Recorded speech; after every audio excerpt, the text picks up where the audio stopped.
Well, this is where I work. Actually, it's over here.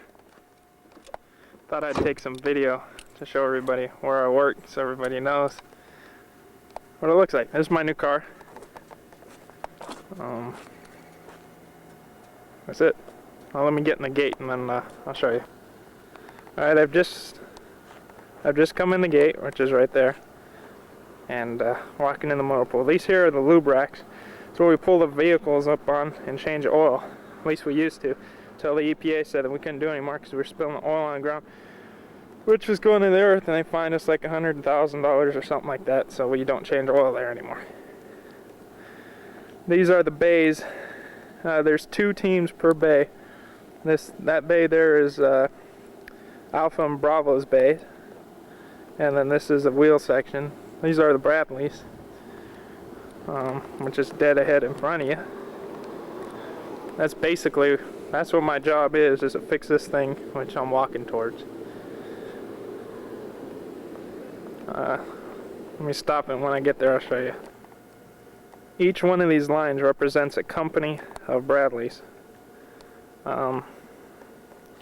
which you'll start out with Alpha Company, which consists of 14 Bradleys plus the support vehicles. Then you got Bravo, Charlie, Delta, and then Headquarters, which is the last one. They're all tarped up because of the rain, because the water gets inside and tears them up, so we tarp them up, but this kind of gives you the idea of the size of them. They look a lot better without the tarps on them, but I'll see if I can get a picture of that. These vehicles here are command tracks. This is where all the commanders and everybody goes to basically tell you where to go. That's where all the radio communications is, the intelligence for the battalion. They all sit in those vehicles there. They're full of radios. All the maps are in them. That's basically the head vehicles. They each do something different. There's some of our Humvees. We got a lot of Humvees. These tracks right here are the medic tracks. They're personnel carriers, is what the medics travel around in to follow the Bradleys. They're pretty cool. Now this Humvee here is my Humvee. It's like the 3rd vehicle I've had since I've been here. I'll show you the other 2. So that's my Humvee. It's pretty nice. I'll show you the inside, I guess. It's dirty, but I don't feel like cleaning it. The doors, you can see, are basically like a Jeep. There ain't nothing to them. We get shot at, I get shot. It's the inside of them. That's our radio, which I'll try and get a better angle at it. The back door. This is what it's like inside. That radio right there is very, very sensitive as far as people knowing about them. It's the most high-tech radio the Army has right now. It's all electronic. It's pretty cool. Seats 4, and then you got, I keep all my tools and stuff in there. And it's all locked up. You gotta lock everything. Since all military vehicles don't have a ignition, we lock them up with a padlock on the steering wheel, because you can start them. All you do to start it is turn that, wait for this wait light to go off, which will take a while because it's a glow plug's warming up because it's a diesel engine. And then just turn it to start, and then it'd start up. But I haven't started my vehicle in about a month, so it would take forever to get this thing to start right now. Let's show you some other stuff. These here, I know you guys probably never seen these before. These are called HEMTTs, and this is what we transport all our ammo and our food in. Instead of trucks, we use what's called a HEMTT. And they're pretty big. As you can see, there's a wheel. They're huge, but they have no room for passengers. There's spare tires up there. You gotta jack it down. The thing's heavy. That's what they look like long ways. And then a HEMTT fueler, which transports all the fuel, looks like that. They're all-wheel drive. All of those wheels turn. All our vehicles are all-wheel drive.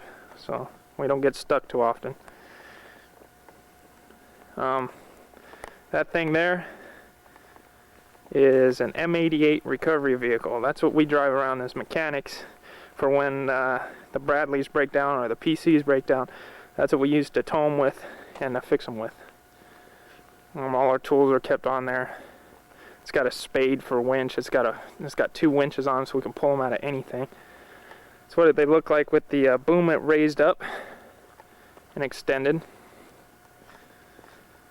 Those things right there weigh 65 tons, and they can pull their own weight and more. The boom itself can hold 45 tons, and they're pretty impressive. They're real small inside. That door right there is how you get inside, and it's as high as from the track, top of the track to the top, so it's real small inside. I don't like it too much. I used to drive that. That was my first vehicle.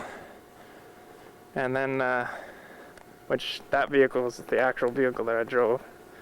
Right there. Those things are impressive. They're loud when they're running. These trucks here with the wooden buildups are what we transport, what we call our tool truck. All our tools and everything when we go to the field are kept in the back of there. All our computers and stuff to analyze stuff. It's all kept in the back of them. That's good high-tech training. Our high-tech vehicles for the Army. All it is doosnap with cardboard or plywood sides built up, and they got over $1 million worth of equipment inside of it, and that's what they put it in. These are personnel carriers. They're basically just like the medics, except that we get one of these too with maintenance that we drive and follow Bradleys with, and they're made out of aluminum, so they look tough, but they really can't stop a whole lot. Makes you feel safe. This will kind of give you the idea of what size the M88s are.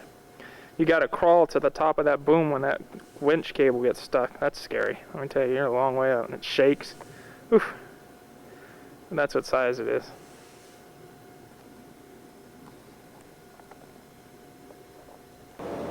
This is where I work. My desk is the first desk. My computer's not hooked up, but my printer's there. The BMS works right there. He's the NCO in charge. This is all the personnel that we have in maintenance. This is our board. This is how we keep track of everybody.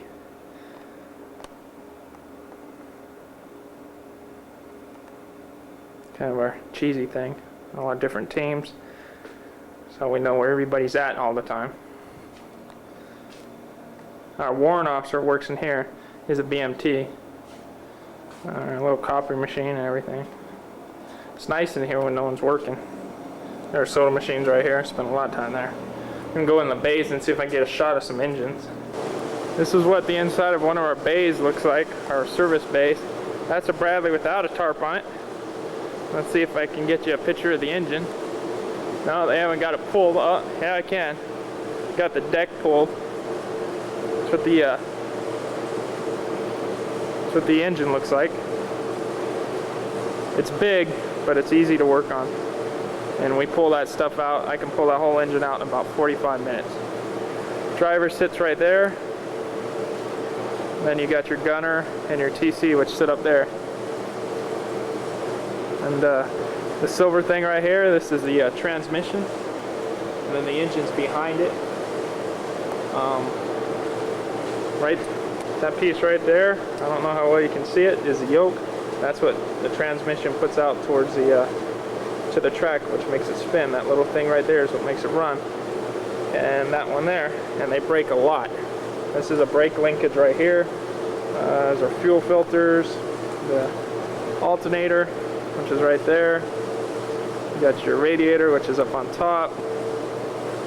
Your fan, your fan's right there. It's missing the prop shaft, which runs it because they're getting ready to pull the engine. And this is what a Bradley looks like. That's a deck. That's what goes on it. And that's a track, armor. It's also made out of aluminum. That panel right there is a friend or foe panel. If you see that, you're not supposed to shoot us. It's supposed to, when you look through infrared and thermals, it gives off a signature. That's another 88. That's about it. This is what it's like in our bays. Our overhead hoist. That's it. This thing right here, this is a pack stand. That's where we set the Bradley engine on. That's there's Bradley trackpad. And that's about it, I guess. Oh yeah, like what we set our decks on, oil cans. Yeah, cool, huh? That's it. I found an 88 that's open, so I'll kind of let you see what it looks like inside. It's dirty. This is what an 88 looks like on the inside. All the hydraulic cables. You can see it's real small inside. We live and sleep and everything else in there. Claustrophobic, you don't want to be in here.